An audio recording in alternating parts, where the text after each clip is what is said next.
নমস্কার, আমি হাইলাকান্দি 121 বিজেপির প্রত্যাশী রূপে জনসংযোগে আজকে এই গ্রামে এসেছি এবং মহাদেবপুরে আমার যে দলীয় কার্যকর্তা আছেন ওনারা বলেছেন আজকে এখানে ঢুল বাজনার বিষ্ণুপ্রিয়া মণিপুরী সম্প্রদায় দ্বারা একটা আয়োজন হয়েছে। এত সুন্দর আয়োজন, আমি হাইলাকান্দিবাসীকে অনুরোধ রাখবো কি ওনারা আসে নেক্সট ইয়ার, এবছর তো আর পাবেন না, নেক্সট ইয়ার এসে ওনারা উপভোগ করেন কি এত সুন্দর ঢুলের আয়োজন। আমাদের যে হিন্দু সংস্কৃতি, যে সনাতন সংস্কৃতি এবং ঢুল বাজনার যে এই বিষ্ণুপ্রিয়া মণিপুরী সম্প্রদায়ের যে সংস্কৃতিটা, এটা সুন্দর আয়োজন। আজকে আপনারা দেখছেন আমাদের যে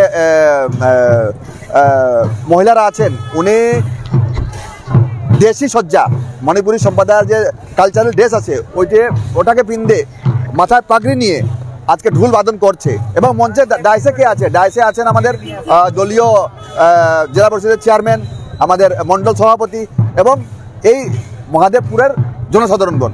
এত সুন্দর আয়োজন দেখার জন্য আমি হাইলাকান্দিবাসীকে নিবেদন করবো ওনারা নেক্সট ইয়ার আছে এত সুন্দর দেখে যান। এবং ধন্যবাদ জানাবো আমার আয়োজক কমিটিকে, এত সুন্দর আয়োজন করেছেন এবং সবারকে এই আমাদের সাংস্কৃতিক হিন্দু সমাজের সাংস্কৃতিক অনুষ্ঠান মণিপুরী সম্প্রদায়ের বিষ্ণুপ্রিয়া মণিপুরী সম্প্রদায়ের যে আমাদের সংস্কৃতি ওটা তুলে ধরেছেন।